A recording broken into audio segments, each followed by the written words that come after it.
네, 저 이슈엔에서도 몇 개월 전부터 계속 언급했었던 미국의 중간 선거가 오늘 이제 실시됩니다. 트럼프 미국 대통령의 국정 수행에 대한 중간 평가 성격이죠. 일단 예측은 이렇습니다. 상원은 공화당, 하원은 민주당의 우세가 점쳐지고 있는데 선거 막판까지 지금 치열한 혼전이 벌어지고 있습니다. 누가 지지층을 더 결집해서 투표율을 높이느냐가 최종 변수가 될 것으로 보입니다. 네, 자 관련해서 오늘 자세한 내용 좀 알아보도록 하겠습니다. 한국군사문제연구원의 김열수 실장, 중앙선거관리위원회 선거연수원 이종희 교수입니다. 두 분 자리해 주셨습니다. 안녕하십니까? 어서 오세요. 안녕하세요.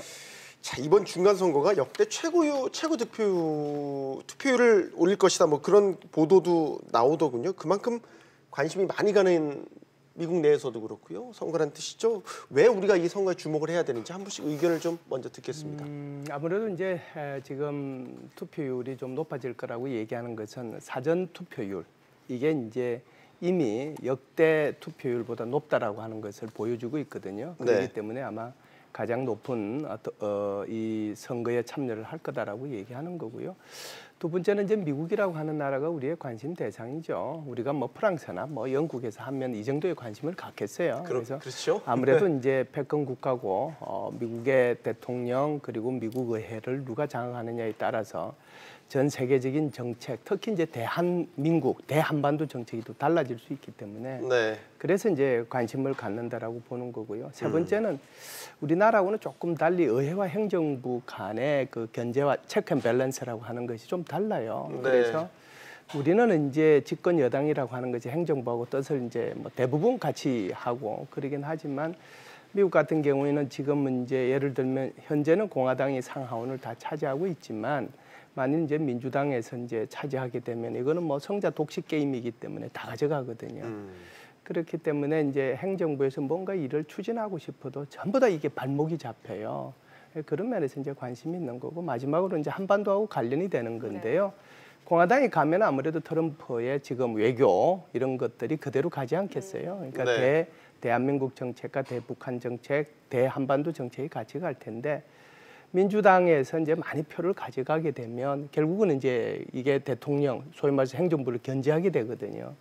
특히 하원 같은 경우에는 이제 예산을 이제 독보적으로 뭐 어떻게 보면 배타적으로 이제 관리한다고 해도 과언이 아닌데 이것 가지고 이제 통제를 할 수 있기 때문에 더더욱 이제 그렇다라고 볼 수 있는데 특히 이제 이 북한 핵 문제와 관련해서는 여기에 추가해가지고 인권 문제까지 또 거론할 가능성도 있단 말이죠. 네. 그래서 누가 더 이제 이번에 이기느냐에 따라서 우리 대한반도 정책이 변할 가능성이 있기 때문에 그래서 관심이 크죠. 네. 네, 교수님. 네, 중간 선거라는 의미는 대통령 임기가 4년이지 않습니까? 네. 4년 중에 2년이 지난 시점에서 실시가 되죠. 그렇다 보니까 현직 대통령에 대한 여론을 반영하는 그런 성격을 가지고 있습니다. 그리고 2년 후에 실시되는 대통령 선거를 예측할 수 있는 중요한 포인트가 되겠죠. 네, 그러다 보니까 아무래도 관심이 집중이 되고 있는 그런 상황이기도 합니다. 그래서 저 중간 선거를 통해서 교수님 말씀하셨듯이 어떤 정당이 다수당이 되느냐에 따라서 상당히 판도가 바뀔 수 있는 그리고 정책도 상당히 영향을 받을 수가 있겠죠. 그리고 특히나 그 우리와 관련해서는 지금 비핵화 문제라든지 그런 문제가 영향을 받을 수밖에 없는 그런 상황이라고 할 수가 있겠습니다. 네. 특히나 이번 선거가 유난히 지금 선거 열기가 고조되고 있는데 투표율이 예년의 중간 선거보다 더 높게 나올 것으로 예상이 되고 있죠. 네, 그렇습니다. 저희가 미국에서 15일경이었죠. 14일이었죠. 여론조사 결과가 나왔는데요. 적극적으로 투표를 하겠다는 계층들이 76%로 분석이 되었습니다. 그런데 이 수치도 좀 자세히 들여다보아야 합니다. 2014년 경우에는 이 비슷한 시기에 조사를 했더니 63%가 투표를 하겠다 이렇게 대답을 했고요. 2010년이었죠. 더 높았어요. 70%였습니다. 그런데 실제 투표율은 어떻게 나오느냐. 한 40% 정도밖에 나오지가 않습니다. 그래서 제가 예측하기로는 한 이번에 40% 후반에서 50% 정도가 되지 않을까. 그렇게 예측합니다. 그래도 어찌됐든 예년보단 높겠네요. 그렇죠. 지금 상당히 열기가 뜨겁습니다. 미국 연방 의회 구조가 이제 우리 국회랑 따져봤을 때 좀 다르잖아요. 그러니까 네네. 상원 하원도 나눠져 있고 상원과 하원이 각각 맡고 있는 역할도 서로 그렇죠. 다르죠? 네네네네. 상원 하원은 지금 단순 다수 득표제로 구성이 되어 있죠. 네. 그래서 단순하게 설명을 하자면은 상원은 100석으로 구성이 되어 있습니다. 100석으로 구성이 되어 있다는 의미는 각 주의 대표들이 참가를 한다고 생각을 하시면 되겠습니다. 네. 그리고 하원은 435석으로 구성이 되어 있죠. 그러다 보니까 서로 역할도 다르고 그렇게 하다 보니까 상하원이 서로 상당히 또 견제 역할까지도 할 수가 있습니다. 이번에 저희가 분석을 하기로는 상원에서는 공화당이 예. 그리고 하원에서는 민주당이 유리할 것이다 이런 예측을 하고 있습니다. 그러다 네. 보면 아무래도 지금 예측대로 결과가 나올 경우에는 행정부에 상당히 제동이 걸려서 법안을 통과하는 것도 쉽지가 않은 그렇죠. 그런 상황이지 않을까 예측을 하고 있습니다. 네. 예. 일반적으로 중간 선거에서는 보통 대통령 소속 정당이 의석을 좀 잃게 되는 경우가 많다고 하죠. 그렇죠. 예. 역대 1862년 이후 선거에서 사실상 중간 선거에서 네. 대통령 소속 정당이 승리한 경우는 3번밖에 없었죠. 아, 3번밖에 없습니다. 네네네네. 아. 그게 1934년, 1988년, 98년이었나요?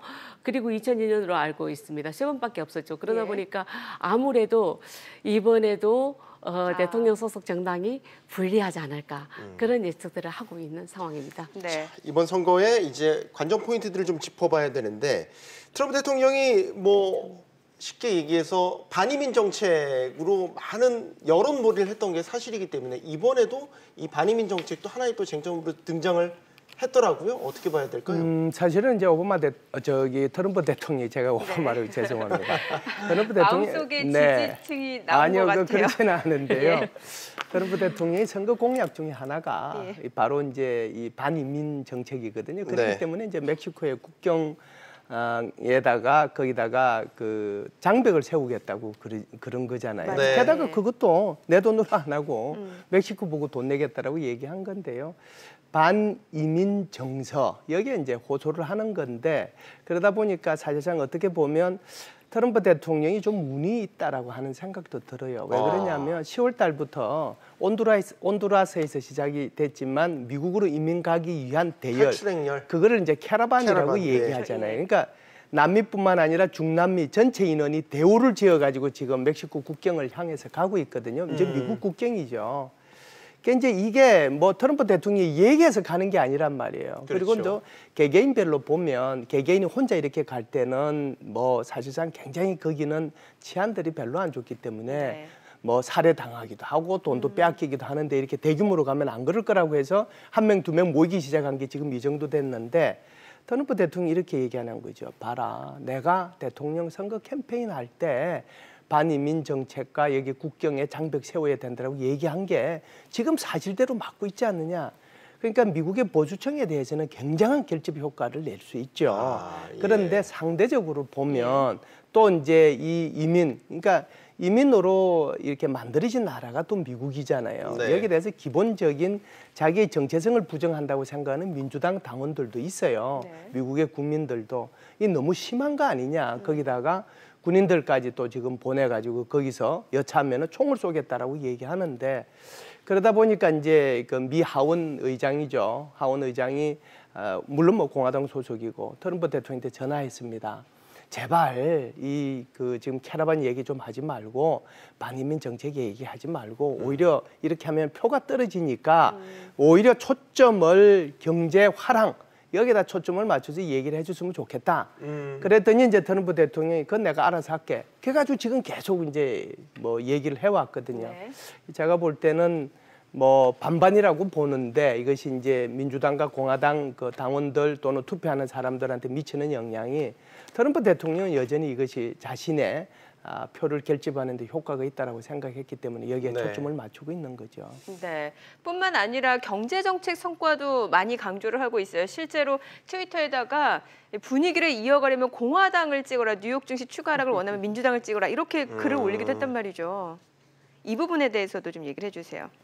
네, 이 상당히 메시지가 단순하지만 또 많은 것을 함의하는 그런 메시지라고 할 트럼프 수가. 대통령의 아주 특유의 어법인 네네. 거죠. 그렇죠. 많은 메시지를 담고 있는데요. 무슨 얘기냐 하면은 그만큼 민주당이 승리를 할 경우에는 행정부가 견제를 받을 수 있다. 네. 그런 의미를 담고 있습니다. 예. 그래서 민주당은 재정 건전성 강화를 위해서 아무래도 채무 한계를 낮추려고 할 것입니다.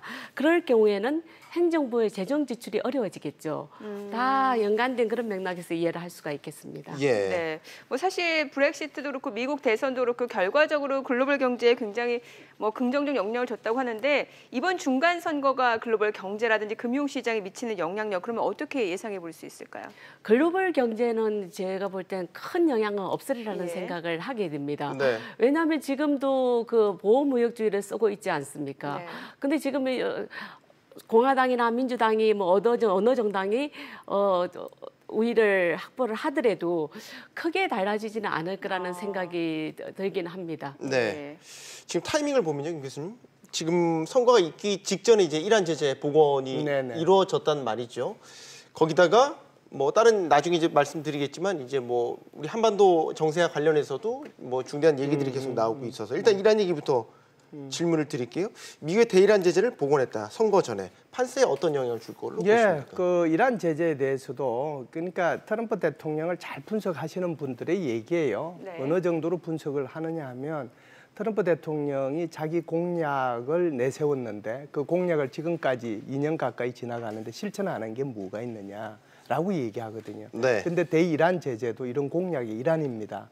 그래서 오바마 대통령 때 소위 말하는 이란 핵 합의라고 하는 것을 5개 국가 플러스 여기에 이제 이란까지 포함해가지고 만들었잖아요. 그래서 여기를 네. 했는데 올해 5월 달에 트럼프 대통령이 바로 이 이란 핵 협상을 파기를 했거든요. 네. 그리고 나서 이제 다시 이 이란에 대해서 앞으로 이 이란 핵 문제와 관련해가지고 새로운 조건 12개를 내걸어가지고 여기에 조건에 맞춰서 너희들이 행동을 해라. 그러는데 이란이 안 하겠다라고 얘기하니까 아시다시피 지난달인가요? 이란에 대해서 세컨더리 보이콧을 적용을 했잖아요. 네. 그런데 그것도 모자라니까 이번에는 직접 제재, 세컨더리 보이콧이라고 하는 것은 간접 제재하는 거거든요.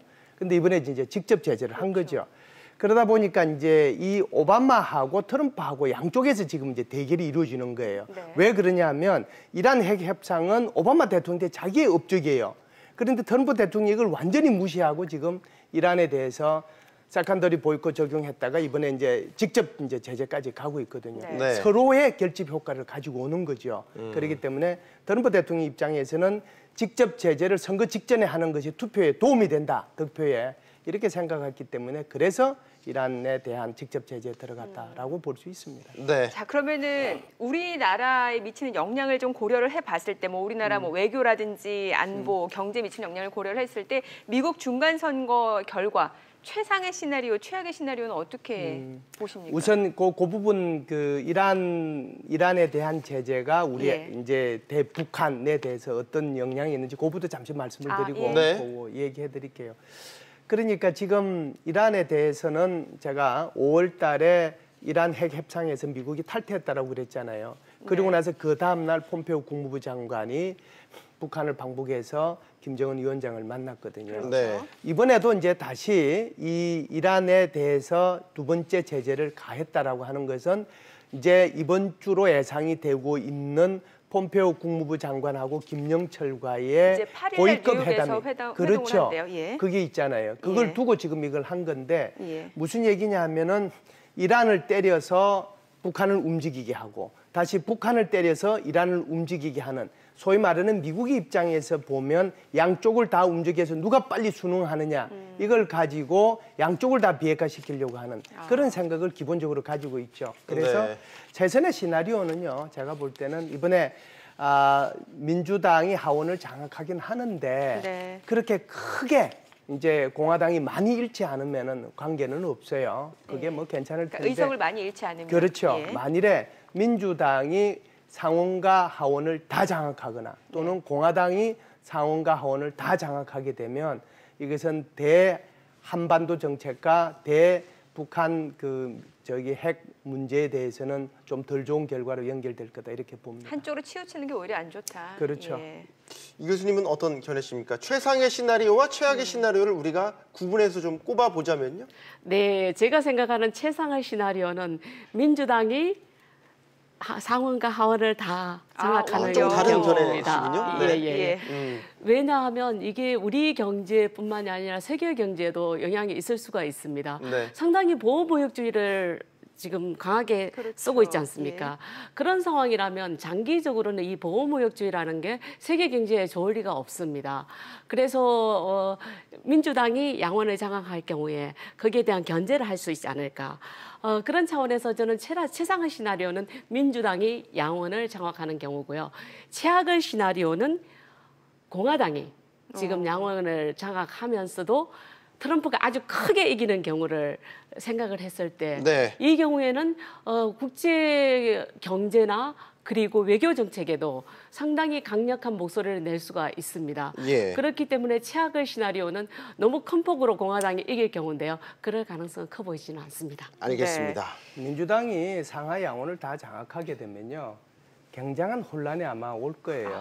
왜 그러냐면 트럼프 정부가 추진하고 있는 모든 정책에 제동이 걸리거든요. 그럴 수밖에 예를 없겠죠. 들면은 예. 이제 뭐 중국과의 문제는 그대로 가겠지만 북한에 대해서도 지금 현재 하고 있는 것보다 훨씬 더 강한 요구를 민주당에서 할 수 있을 거고요. 그것뿐만 아니라 뭐 오바마 케어부터 시작해서 반이민 정책, 지금 트럼프 대통령이 공약으로 내세운 모든 것이 아마 제동이 걸릴 거예요. 그렇게 되면 이것이 세계 경제 그다음에 정치 질서 전체를 아마 불안에 떨게 만들 거고 아마 그렇게 되면 우리 주식에도 영향을 좀 미치지 않을까라고 생각을 해요. 네. 뭐 저 선생님하고 생각은 좀 다릅니다. 네. 자, 그리고 뭐 오늘 나온 소식이죠. 이제 폼페이오 국무장관하고 이제 김영철 부위원장이 이제 뉴욕에서 8일 날 이제 회담을 하게 되는데 지금 결과적으로 북미 고위급 회담이 열리게 되면 앞으로 북미 협상의 미래 어떤 식으로 좀 예측을 해볼 수 있을까요? 그러니까 제가 볼 때는 이제 김정은 위원장이 삼지연을 방문하기 전에 19일 동안 자명을 했거든요. 19일 동안 자명했다라고 하는 것은 북미 고위급 회담을 해야 되겠다라고 결심을 하는 거고 그 결심을 할 때 무엇을 주고받을지에 대해서 다 시뮬레이션을 저는 했다라고 생각해요. 관련자들하고. 그래서 이번에는 가게 되면은 뭔가 이렇게 좀 소득이 있는 그런 결과로 뭐 연결되지 않겠는가라고 생각을 해요. 그래서 기본적으로 지금 북한하고 미국이 양쪽에서 완전히 서로 대립을 하고 있는데 북한도 지금 벼랑끝 전술을 하고 있지만 미국도 벼랑끝 전술을 하고 있단 말이죠. 그래서 북한 같은 경우에는 야 우리 핵경제 병진 노선 우리 폐기했다라고 얘기를 했는데 이번에 미국 소장인가요? 미국 연구소 소장이라는 사람이 우리 병진 노선으로 다시 돌아갈 수 있다라고 얘기를 한 거고 지금 폼페이오 국무부 장관이 하는 얘기는 북한의 비핵화와 검증 없이는 절대로 경제 제재 완화 안 시켜준다라고. 양쪽이 지금 다 벼랑끝 전술을 하고 있어요. 이게 이제 소위 말하는 삿바 싸움을 하고 있다라고 보는데요. 그럼에도 불구하고 접점은 좀 찾지 않겠는가. 그렇게 접점을 찾아야 이것이 2차 북미 정상회담으로 연결이 되고 2차 북미 정상회담이 된다고 해야 아마 김정은 위원장이 올 연말에 그래도 우리 방남을 하지 않겠는가 이런 생각을 합니다. 네. 자, 교수님. 유권자의 선택 아니겠습니까? 어쨌든 선거라는 것은 이제 미국 내의 자국 여론이 가장 중요하겠죠. 뭐 여기서 우리 한국이 어떻게 생각하든지 미국 사람들이 생각하는 게 가장 중요할 텐데 예를 들어서 경제 정책에 지금 가장 방점을 찍고 표심이 결정이 될지 아마도 그런 전망이 가장 우세해서요. 뭐 여기서 나오는 거는 뭐 각종 감세, 조세, 뭐 무역 정책부터 해서 뭐 오바마 케어도 아까 얘기하셨지만 그런 것들이 아마 막판 표심에 좀 영향을 미치지 않을까라는 생각이 들었어요. 맞습니다. 역대 중간 선거를 보더라도 중간 선거에서 경제 정책이 상당히 큰 영향을 미치고 있죠. 그래서 민주당은 지금 그 오바마 케어 그리고 공화당의 경우에는 감세와 일자리 를 내세우고 있지 않습니까? 그러다 보니까 아무래도 이번에도 경제 정책이 상당히 영향을 미치고 있기는 합니다. 그렇지만 또 막판 변수도 무시를 할 수가 없겠죠. 지금의 경우에는 막판에 이 지지층들의 표심 잡기에 나서고 있지 않습니까? 특히 예. 공화당의 경우에. 그래서 여러 가지로 지금 이민 정책이라든지 그리고 특히 반이민 정책에 대해서 네. 강조하는 그런 경향을 보이고 있습니다. 알겠습니다. 네. 근데 이제 상원 같은 경우는 보통 우리가 그 외교라든지 다른 국가와의 조약 뭐 이런 것들을 이제 담당하는 게 상원이기 때문에 상원은 지금 전통적으로 공화당이 계속해서 이제 다수당을 차지해 오고 있다라고 본다면 이번 선거 결과에서도 아주 뭐 치우친 결과가 아니라고 한다면 기존 기조가 계속해서 유지될 가능성이 높다라고 보더라고요. 그러니까 상원 같은 경우는 지금 공화당이 51석, 네. 민주당이 49석 그렇게 해서 이제 네. 2석 차이거든요. 그러니까 이 차이가 그대로 유지되지 않겠느냐 이렇게 이제 보기도 하고 한 석이니까 50대 50 가지 않겠느냐라고 보기도 해요. 50대 50이 가면 이게 아주 웃기지 않겠느냐라고 생각할지 모르겠는데요. 참 재밌는 것은 미국의 정치 체제하고 우리하고 많이 다르다는 거예요. 네. 그래서 미국의 소위 말해서 상원위원장이라고 할까요? 그 사람이 바로 펜스 부통령, 소위 말해서 집권당의 부통령이 상원위원장을 합니다. 그러면은 네. 똑같이 표결이 50대 50으로 되면 펜스 부통령이라고 하는 사람이 공화당 소수니까 이 사람이 손들면 되는 거거든요. 네. 그래서 전체적으로 보면 제가 볼 때는 뭐 50대 50으로 가지도 않겠지만 아마 미국의 여론조사하고 한국의 여론조사는 좀 다른데요. 네. 한국의 여론조사는 우리 선생님 잘 아시겠지만 바람이라고 하는 게 있잖아요. 예. 그래서 이것 때문에 아이고 일주일 전까지 뭐 A당 B당 그러다가 이게 뭐 하루 전날 확 뒤바뀌기도 하고 뒤집히기도 하죠. 그러는데 미국은 안 그래요. 비교적 스테디해요.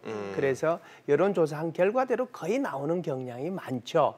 그래서 이번 같은 경우에도 공화당이 그래도 한두 석 차이로 우위를 유지하지 않겠느냐라고 보는 거죠. 예. 근데 이제 하원 같은 경우는 이제 조세라든지 예산권을 가지고 이제 흔드는 그럼요. 곳이기 때문에 맞아요. 예를 들어서 이제 대북 정책 같은 경우도 예산 가지고 하원이 견제를 얼마든지 할 수 있거든요. 맞습니다. 그거는 저희가 또 변수로 보는 시각이 많이 있더라고요. 그래서 이제 하원이 문제인데 결국은 하원 같은 경우에는 지금은 이제 공화당이 잡고 있지만 여론조사 결과 나오는 거 보면 하원이 이길 거다. 초박빙 지역도 워낙 많아서 완전히 예측하기는 곤란하지만 몇 석을 잃느냐에 따라서 달라진다라고 봐요. 완전히 네. 그냥 뭐 몇십 석을 잃어버리면 공화당이 힘이 빠지겠지만 몇 석만 잃게 되면 그것은 뭐 큰 문제가 안 되거든요. 민주당이 설령 장악을 한다고 하더라도 그만큼 이제 트럼프 대통령의 그 선거 유세라든지 공이 있었다라고 하는 것을 미국 국민들이 인정해 주는 거잖아요. 네. 그런 차원에서 보면 어찌됐든 미국의 이 하원이라고 하는 것이 말씀하신 것처럼 결국은 그 예산에 대해서 아주 배타적인 권한을 갖고 있기 때문에 정부에서 아무리 어떤 정책을 추진한다고 하더라도 예산 안 주면 끝나는 거잖아요. 네.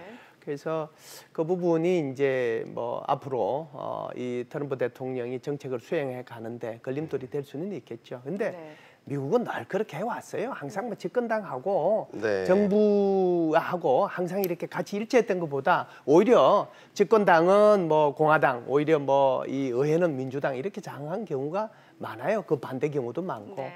그렇게 해서 조화를 이루어 나가는 것이 미국의 정치 시스템이다 이렇게 봅니다. 교수님, 네. 예정에 없던 질문이지만 추가 질문을 하나 드려야 될 것 네네. 같습니다. 선거 막판에 변수가 등장해요. 예를 들어서 총기 난사 사건도 피츠버그에서 반유대인 그 론자가 총기 난사 사건을 벌였었죠. 그다음에 네네. 민주당 그 주요 인사들한테 폭발물이 배달이 됐습니다. 뭐 이런 것들이 이제 막판 선거 이제 변수로 부상을 했기 때문에 예전에 이제 트럼프 대통령 선거 때도 이제 샤이 보수의 막판 등장이 변수로 작용을 했잖아요.